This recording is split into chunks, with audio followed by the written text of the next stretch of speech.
1, 2. You all right? Okay. Hi, and welcome to another exciting episode of the Andre the Beast Creighton Show with Yolanda M. Smith, the philanthropist. Today, we're still carrying on that topic, independent artists. And in studio, I'm gonna let her introduce herself, because not only does she have an awesome voice, not only does she come from a history of talent, Indiana's own recording artist, and she's definitely carrying that tradition on. I'm gonna let her take it from here. Yo, what's up? No, TheeAllyE, what's going on? What's up, TheeAllyE? So, welcome to the show. I saw you first, I believe it was last week, at a thing that Uncle Jams and some other individuals, radio artists or producers was promoting. Tell me who you are, what's the mission, what's the goal. Take the viewers down the alley. Okay, well, the name is Allyson Edmonds. I go by TheeAllyE. Basically, I kind of, just am looking to kind of expand and kind of give a different taste, a vibe of R&B, music. Come from, like you said, a rich bloodline of musical talent. Yeah. And so I'm just, just trying to work hard to kind of bring something different to the game and, just kind of just step out with my voice and just make some good music, right? So we was rapping. I like to use that word. We was rapping. Chopping it up. Before the show. So let's start with you in general, in that bloodline that you talk about. Let's talk about you, how that music was introduced to you, and just take our time. Let's go with it. Okay. Well, I've been, I've been singing since church choir, maybe about 5 years old. That's usually how it starts for us. Yeah, for sure. That's how it starts in the family. So, born and raised on the east side, grew up in church, was singing. I did show choir in high school, won a few talent shows, just stuff like that. College, I kind of started to focus on my career, get into that. But once I started writing music, I kind of just... It kind of was a slow start for me as far as getting out into the city and for people to kind of recognize me. I put the project out and didn't kind of really get much, feedback. Of course, like my friends and family were supporting me, but it took a while for me to really get out there.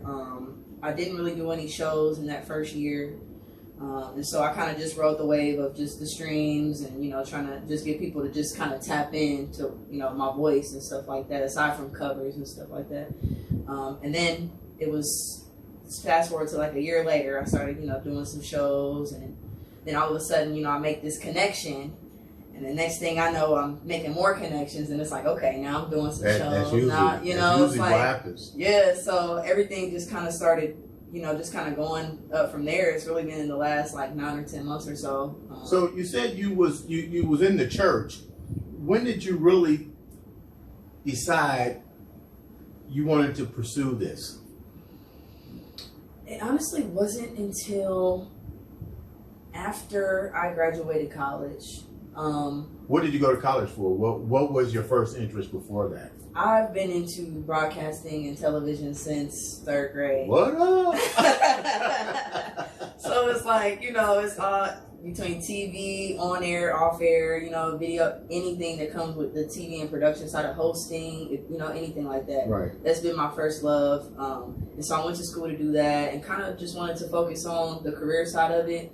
But I still wrote songs on the side. So while you in class, you're still vibing and moving. I'm still writing some stuff, and I'm sharing it with my friends. What y'all think of this? But never really took a serious book studio time, nothing like that. And then, what's it like to write? Mine was the last guest we had on here were independent artists. I was telling them about my brother and how I just sat there and watched him one day just literally throw some lines down. That's right. Yeah, and I was like, okay, where did that bloodline, which we were talking about, where did that bloodline come from? Because it didn't come from me.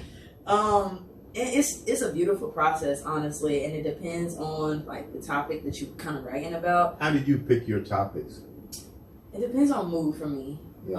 I know you have to go through like life experiences, right. to kind of just go through stuff before you can kind of write. What a are you good going song. through? I'm not gonna tell your age. What have you gone through? Listen here, I've been married for a little over 2 years, and we trying to work things out. Okay. Love ain't easy. And you need to write that. That's actually, I'm pretty sure it's gonna be the title of the album, if I'm not mistaken. Okay. Might be sold on that, but it's just been, you know, a road, a journey, and, you know, writing a song, it definitely takes some life experience, and, you know, just kind of just letting the pen flow and not trying to make up, you know, stuff, just kind of more like a poem or, you know, something like that. Or sometimes I'll get inspired by a beat, and I'll just write from there. You know, just gotta do a freestyle real quick.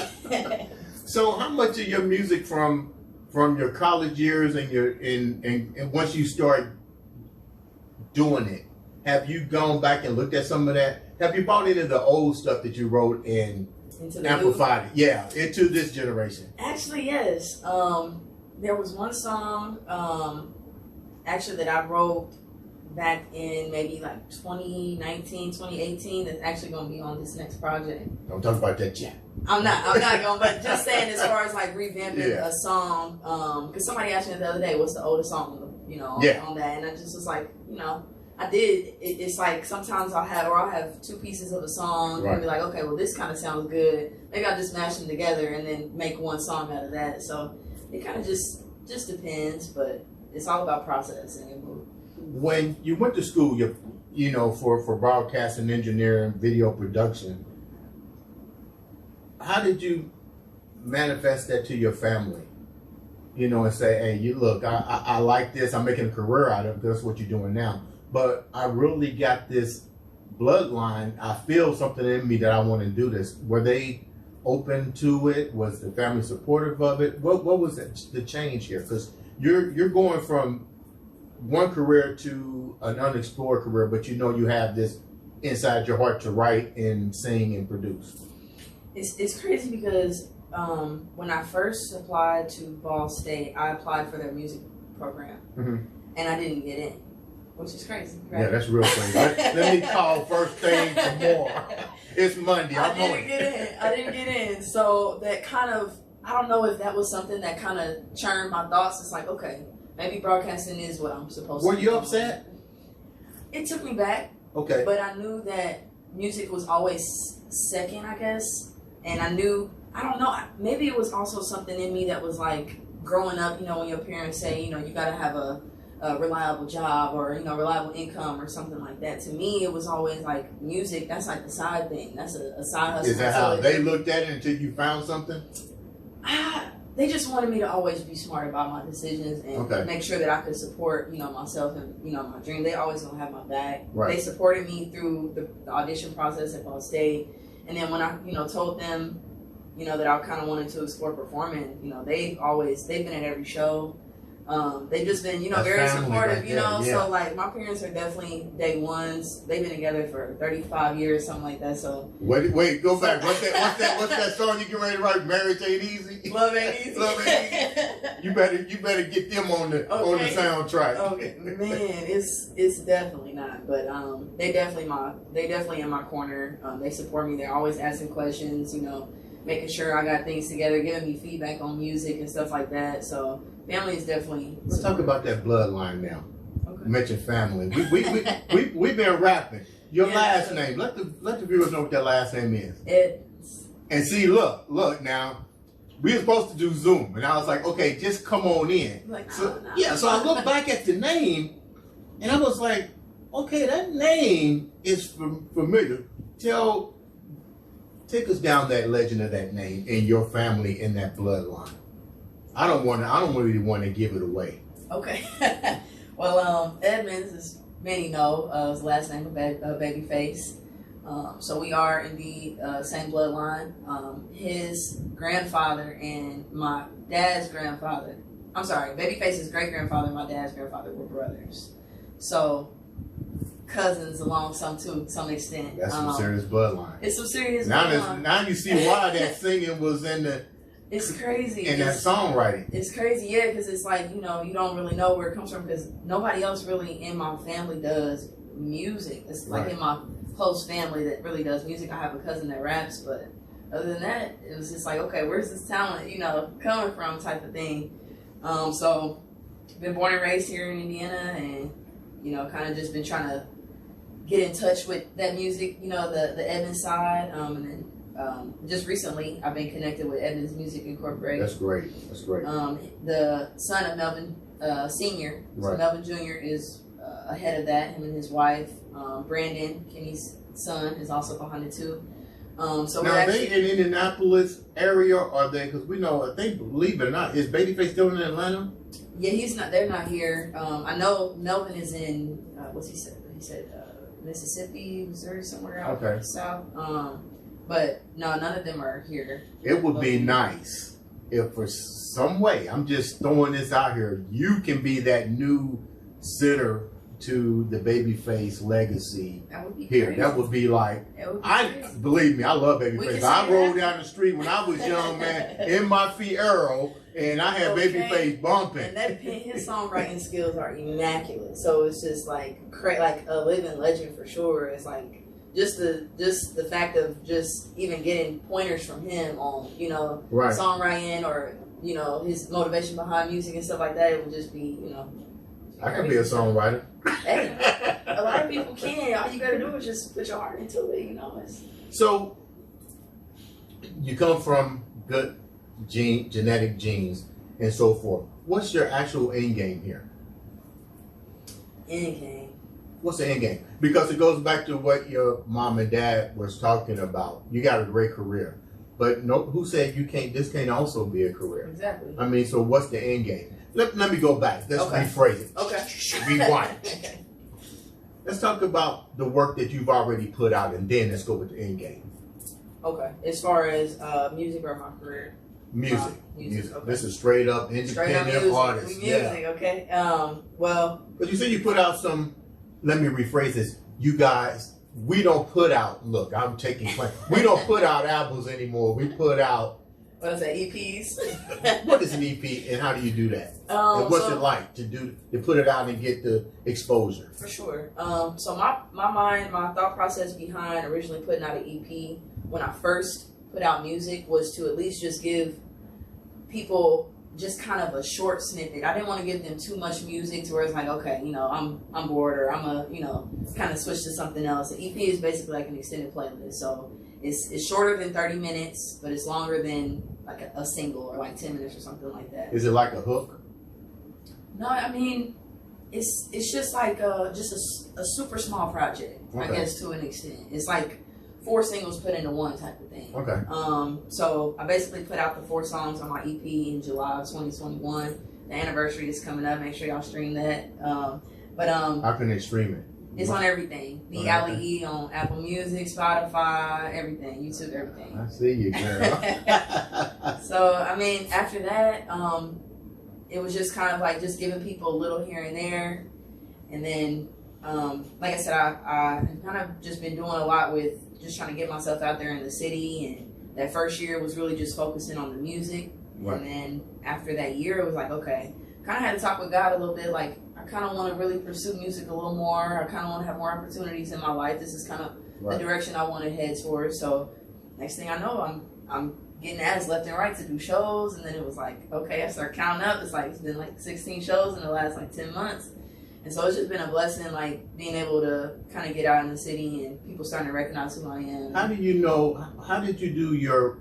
recon on what is going to be that particular song or that particular rhyme or reason that people are going to gravitate to? Because let's get real, the music industry is huge, and you have to be multitasked to some degree because you can't put all your eggs in one basket. How did you test the water and to find out what is going to be accepted and long-term accepted to some degree, because you're switching over careers? I feel that. You wasn't prepared for that. For me, I'm trying to think. I mean, honestly though, for me, it's like when I thought about the EP, it was like, let me give them a little bit of everything I can kind of do. So I can sing, I can hit some notes, high notes, low notes. I can kind of rap a little bit. I have also kind of like, you know, a raspy type of vibe, R&B, soul type of thing. So I kind of wanted to just mix everything up to kind of give people a taste to see which song they would kind of gravitate to. Right. And then I kind of took that, was like, okay, this is kind of the popular song, or they like this, so let me try to like make that the vibe for my project and kind of, you know, try to go that avenue. And so that's kind of the rate I took it. But I mean, the EP, I've heard a lot of different things from different people, but there was one song that stuck out, which was Dreams. I feel like that's a pretty favorite. And so I kind of, and it's a real song. It's about basically like my life growing up, talking about how I first wrote my first song at 14 years old. I grew up in a 2-parent household. You know, music and family is really everything, you know, that my life is about.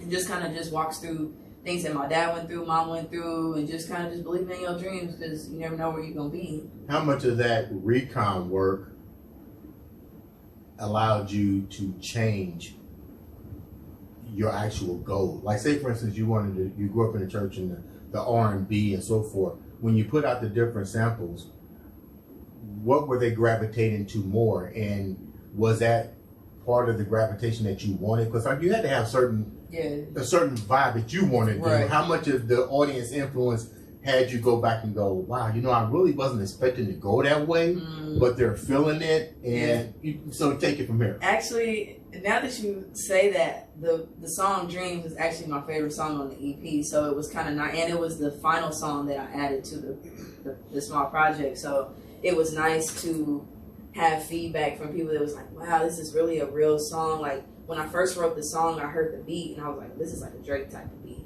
So I was like, Drake, when he writes, like the old Drake, he really gives you that real, like. I used to like the old Drake. The old Drake. One. Yeah, old Drake. I'm talking old Drake. Inspiration from that. It was like, you know, talking about the real of just like your life, or kind of just a story. You know, I wanted it to be a story. Like fireworks. Yeah, just something. Man, like. Yeah. Just crazy. So that was kind of the inspiration with that, and you know, I always am going to make sure that I'm happy with my work and my, you know, my stuff too. But audience influence is, you know, it's important, and I'm not going to really change who I am, but I always will take it into consideration for. What is your style? What is your style? We know Aretha Franklin has a style. We know Babyface has a style. We know Luther has a style. Yeah. What's your style without the audience or the involved in it? What would you like?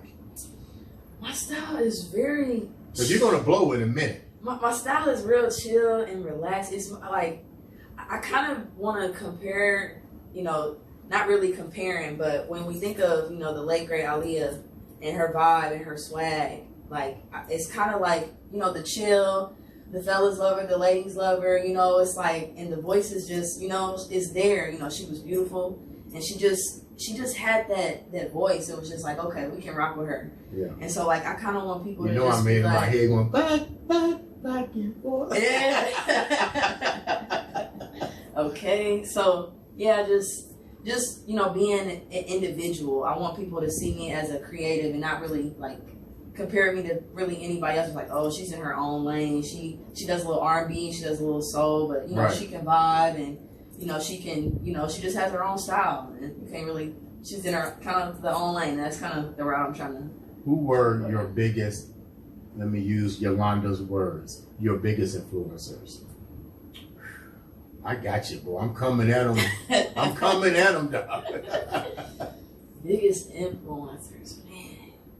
That's a tough one, because there are so many great artists. Somebody asked me this question, man, I'm just like, man.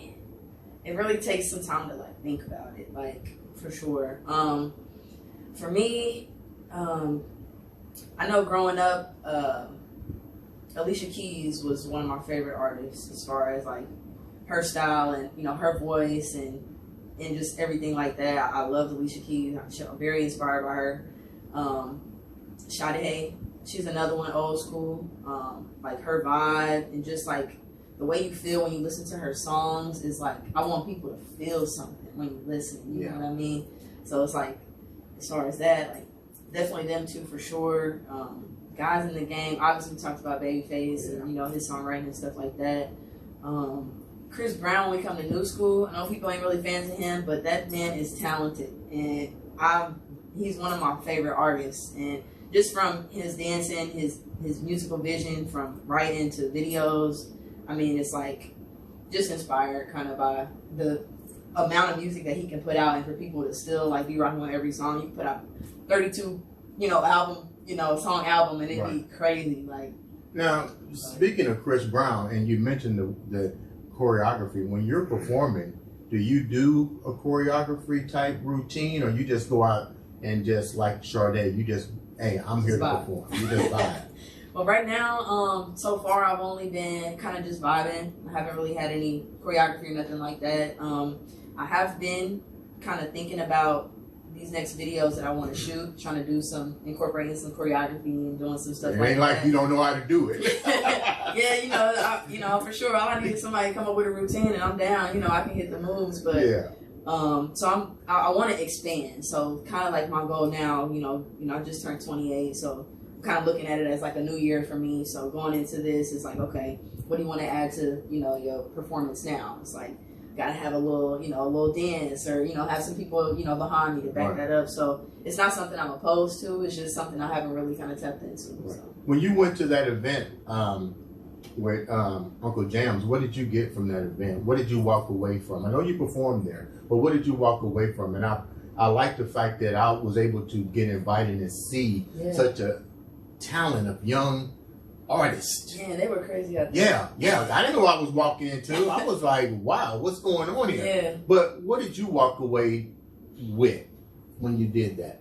First of all, shout out to everybody that was involved with that. Yeah. All the artists were incredible. Yeah. All of the panelists, everybody who put it together, everybody who got awards, just phenomenal event. I kind of didn't really know what I was walking into. Like you said, it's like a music conference. Like, I know I'm performing. I know it's going to be people there. Right. But after, like, it was like just really getting insight of the business, or like, as far as like what people expect on social media, or just the game, what people are looking for, like the connections that you make, or it was just refreshing to kind of be in a room with all of the people with the same mindset, and kind of mission. And you got some legends in there too. For sure. I mean, crazy. Like, and it's like, you don't even really know until it's like. Well, I didn't know until I was like, wow, okay, I learned something. Yeah. So it's like, definitely met some people in there, like Nutbush, these platinum writing artists. It's just crazy. He was here, and I said, look, you got platinum records. They need to be hitching the wagon on you, man. For real. Like, and he's like, trying to work. It's like, I would love to work with you. So we, trying to do something like that. But it was just crazy to kind of just, like I said, be in a room with other artists, older, younger, other people that's been in the business, and just kind of get insight. Because that's what it's all about. Always just making connections. You always gonna learn something new talking to somebody, in a room that, you're not really familiar with, or there's people of higher stature in there. So I think overall it was just a learning experience for just, the head, like the focus for moving forward in the business. So. What's your end game? The end game is to not only be successful, but to touch as many people as I can with my music. I honestly want to be able to become like, a big time artist. Like, that's not really like what it's all about for me. What's the odds? I think people don't really understand the odds in the work and the way you have to network and make these connections. It's definitely, I've noticed, all about who you know. You can have all the talent in the world. I've seen some people with some amazing vocals, but it's like they only got like 500 followers on Instagram or something like that. It's like, dang, where's your people at? Like, who's following you or whatever? It's like the connections, getting out here every day, signing up for open mics. Like, that's how I met Gino. Really? I signed up for an open mic one night, and he was there. And next thing I know, he's posting me on Facebook talking about, I need to know who this artist is so that we can connect. I was telling somebody, I always feel like somebody's watching me. Always. Yeah. You never know. And being in the right place at the right time. It's like, I wouldn't have signed up for that, or, it could have been just like, I don't feel like going. It's like, I would have missed that opportunity to meet him, to meet Uncle Sid, to be performing at the Jazz Kitchen. I mean, every single thing kind of like was based off of that. And so it's like, connection for me is like, that was the light bulb. It's like, okay, I need to be meeting everybody that I can, because who knows where that's going to take me. So end game is just to inspire people and just kind of just touch as many people as I can with music, and also just get in touch with that Edmonds the Edmonds legacy and just kind of carry it out. Bring the legacy back home.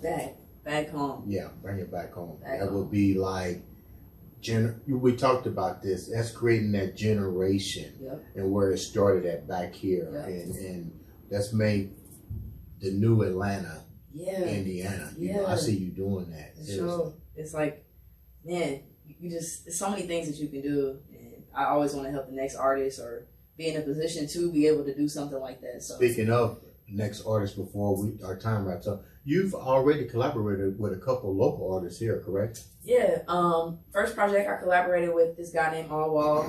He's a local rapper.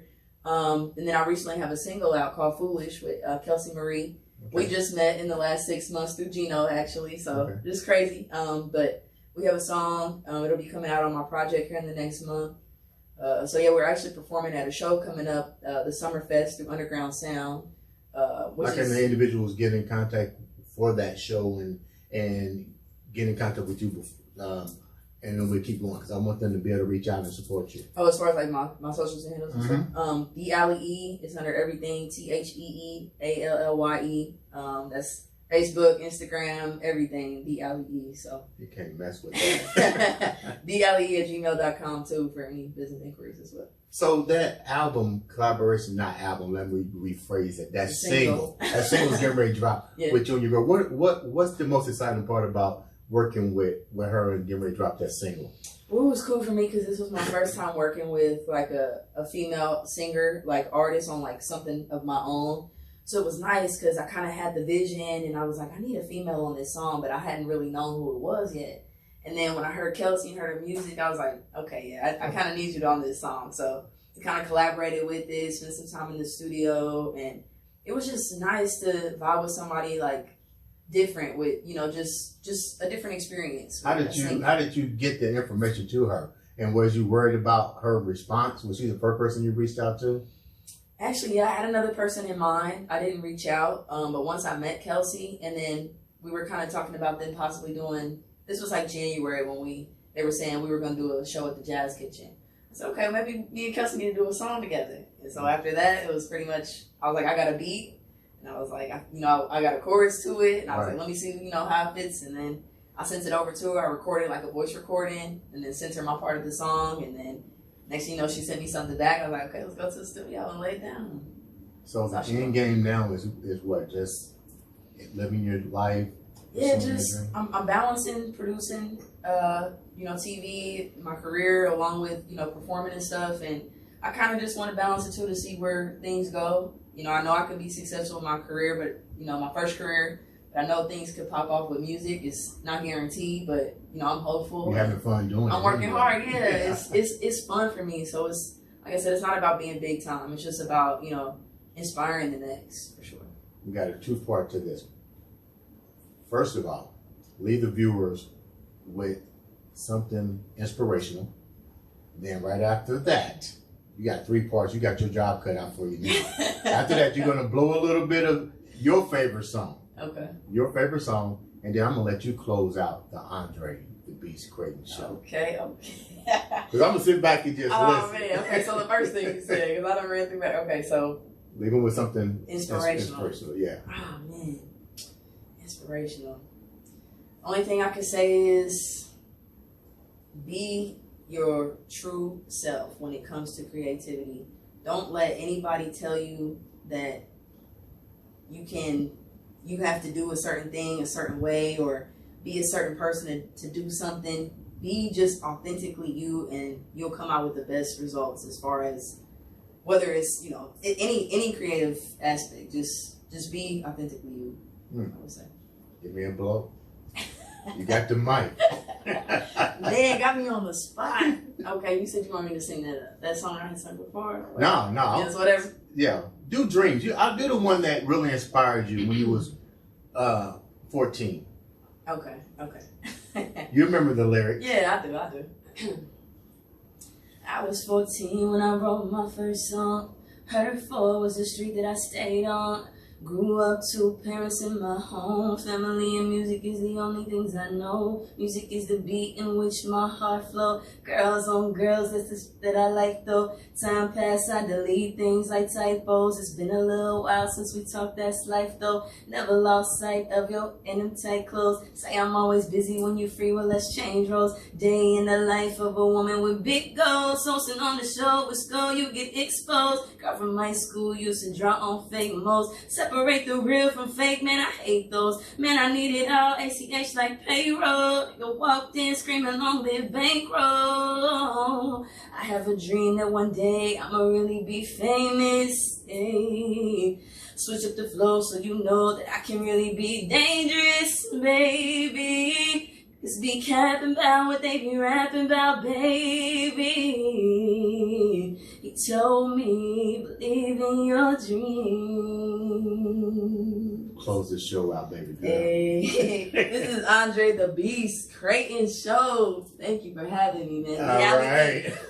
Ladies and gentlemen, this has been an exciting episode of the Andre the Beast Creighton Show.